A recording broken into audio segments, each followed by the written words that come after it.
Hi, katzcradul here. I've been out in the yard this morning and it looks like I have a big old pile of weeds on my desk. And I guess to many it would be considered a weed, but not to me. This is chickweed. Show you what it looks like. Here's one that's upside down. Let's see. Here we go. This is chickweed. It has a little distinct, you can find good pictures of it on the internet. It begins to wilt very quickly after you pull it up. It has a distinct little white flower that opens. Most of my yard is in shade, so seldom do the flowers open. And a friend of mine asked me to send her some seed. And I thought, well, I've never seen a seed to the chickweed. I can't even imagine. It's the tiniest little flower you ever saw. And I was talking to Prepper A, and Prepper A said, oh yeah, there's seeds, there's lots of them. She said, every time I walk through the yard in my sandals, they get all stuck in between my toes. She said, I'll get her some seed. And I thought she was going to have to go out there and just pop open every one of these tiny little heads and squeeze the seeds out, because that's the only way I've seen them. But she's a lot more clever than I am, and she took a styrofoam plate outside, and she took a bunch of when she could find a bunch of the flowers. I'm going to see if I can do it here for you. She's so smart. Then all she did was she just pounded the head of those plants on the plate and collected these seeds. And when I tell you they're tiny, pardon me, they are very tiny. And I made a little envelope here and collected some for a friend of mine, Barely Seen Ranch, who said she wanted some. And so in that little envelope, I'll put it in a better one to send to her. I'm out of my good brown envelopes for seed, but I'll buy some and send these seeds to her. When I tell you there's thousands of seeds in there, there's thousands, and probably they wouldn't even fill a half a teaspoon. That's how small they are. So here we go. That's the way you do. Just take a paper plate or a styrofoam plate outside and just hit the little flower heads on there, and it will give you the seeds. Now, I'm not collecting these for myself because I never have a problem getting chickweed to come up every year, although I may save some back in case something happens. What I will do, even though they're small, I'll leave them on this styrofoam plate, or actually transfer them to a paper plate, which I prefer, and let them dry for just a couple of days. Then put them in a little paper envelope and label them Chickweed 2012. But here's what I really want you to see. This is why I've gone outside and harvested all this today. I will wash it and put it to dry, just probably air dry, lay it out on a cookie sheet and let it dry, or on a towel and dry. Because I saw this person one time who made videos and I didn't subscribe. You know, don't do that. If you see something you like, go ahead and subscribe to that person, because it's so hard to find them again. I happened to stumble on it again, and here she has a three-part, they're very short, a three-part series where she makes chickweed salve. Here's the first part where she puts it in a shallow baking dish and covers it with extra virgin olive oil, puts it in a low temp oven for 2 hours to render the goodness out of the chickweed. Then in this video, she strains off the herbs, and what she's left with is the beautiful green olive oil that's loaded with all the nutrients that are in the chickweed.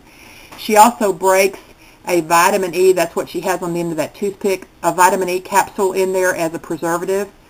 And she has measured that oil, so she knows exactly how much she has, and she grates the same amount of beeswax and gently melts it in there.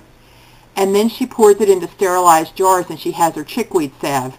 Now, what she did down here was not only chickweed, but plantain as well. But my plantain hasn't come out yet, so I'm just going to do chickweed. But she did a chickweed plantain mixture. Actually, she added some comfrey too, but I don't intend to do that. I'm just going to do chickweed this time, and then probably later in the summer I'll do chickweed and plantain.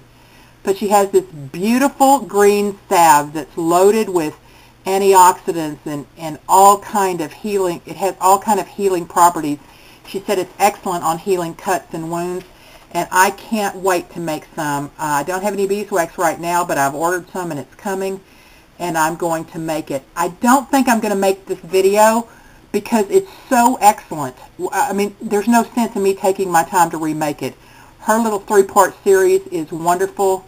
I mean, this one has 1,100 views. It's a really good video, and she has some other good videos where she's talking about yarrow and bloodroot, black salve, ostrich ferns, medicinal mallows, all kind of really great videos. So I'm going to post the link to the Chickweed Salve because I don't think I can make a video any better. Please refer to that. I encourage you, if you have chickweed or plantain in your area, to make you some salve. What a great thing to have. It's inexpensive to make. There's nothing in it that's not good for you. Her name, by the way, is WoodsWoman783. She's very down to earth. She doesn't take herself very seriously, and she'll tell you the right way to do things. So I'm going to link to that. I hope you'll check it out, and that if you have chickweed in your area, that you'll be making some chickweed salve and barely seen ranch. I'm going to let your little seeds dry one more day, and then I'll get them in the mail to you. I hope this helps someone. Katzcradul.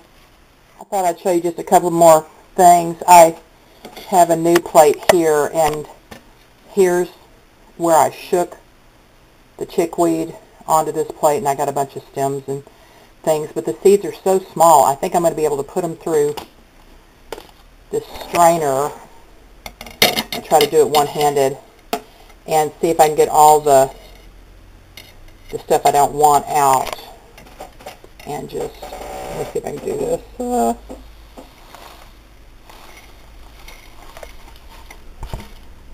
Okay, I did pretty good. Okay, and then I'm just going to be able to shake the seed out. That worked pretty good. Just shaking and shaking. I'll continue to do that. That's pretty good. I got most of the greenery out and just have seeds. Of course, I probably have seeds all over my house now, but that's all right. They're so small you wouldn't know. So there, all I have to do is just hand pick out the few little green things that are in there, and then I have just pure seed, and then here's the stuff I don't want. So that works pretty good. I'm going to go show you where I've washed the greens and how I have them drying.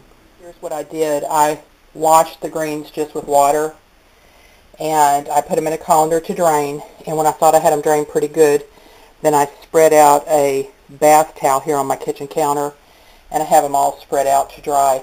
And what I'll do through the day is just come in and mess with them just a little bit, and maybe even, you know, just grab them and turn them over to the other side so they'll finish air drying.